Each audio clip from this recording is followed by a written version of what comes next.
with us we have a very renowned video game maker and Indologist. He has traveled across the country and written on different aspects of Indian culture, especially river. How river is associated with the identity of any civilization. How river is the lifeblood of humanity. So, in this talk, we shall be discussing about the issue. I hand over the mic to the author of the session, Mr. Ratul Chakraborty ji, and he is, you can say, he has written three major works. Sutradhar. So, how Sutradhar? You see, the title itself symbolizes the cult of river. How river is going to be the Sutradhar of any human civilization. The other work that I came to know just a few minutes back, this is Shared Root and Vratahan. These three works that he would be talking about, he would be discussing. So welcome to the session, Mr. Chakraborty. Thank you so much, sir. And I'm so glad to be here in this beautiful city of Lucknow. We people of Kolkata have a very nice connection with Lucknow. The last Nawab of Lucknow, Wajid Ali Shah, when he was elected by the British, he actually came by River Ganga from Varanasi, he said, and he arrived at Kolkata at a place called Mitya Buruj. And there he actually set up a part of Lucknow. Like it was like he brought a lot of Lucknowi Nawabi culture, which still resonates in parts of Kolkata to this day. So when Kolkata and Lucknow, it's a very nice connection. Satyajit Ray has done a lot of work. Satranj Ke Khiladi, based on Munshi Premchand's story, is like that. Lucknow is, this is known for Gomti, and Gomti is Adi Ganga Gomti. And the culture of India is we always worship Ganga, Yamuna, Godavari, Saraswati.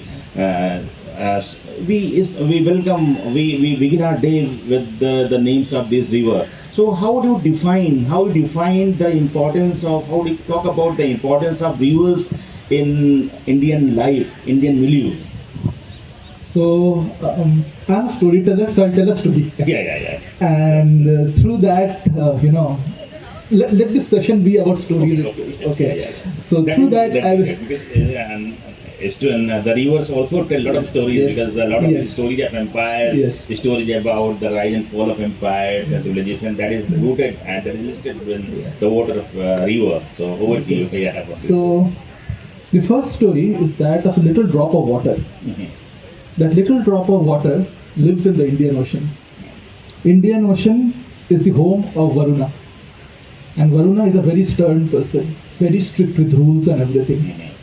So the summer sun is an invitation to that little drop of water to escape this realm of very stern Varuna. And that little drop of water, like her sisters, they rise up and form clouds. Yeah. Those clouds are, Kavi Kalidasa describes as pleasure barges pulled by Vayu, and they float all over the landmass of India. In Meghdutam, Kalidasa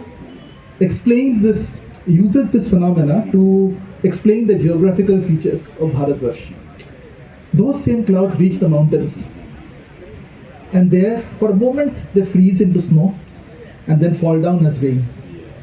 And now, that little drop of water, she has all grown up, she has done this huge travel. She's like, I now want to return home to my father's abode, to my Lord's abode. And they all flow down as rivers across the drought-filled lands of Bharat. And civilization flourishes on all their sides. She is bearing gifts from the mountains and gifts from nature. And she comes back to this is the sacred cycle of Bharatvarsha, sacred cosmic cycle of Bharatvarsha. And the rivers are the physical manifestation of this sacred cycle. That is the fundamental way in which rivers are conceptualized in the Bharatiya tradition. That this cycle of nature, which replenishes life, which brings life forward, which brings life forward from the dead ground and creates prosperity. The sacred manifestation of that on earth, the physical manifestation of that on earth are the rivers.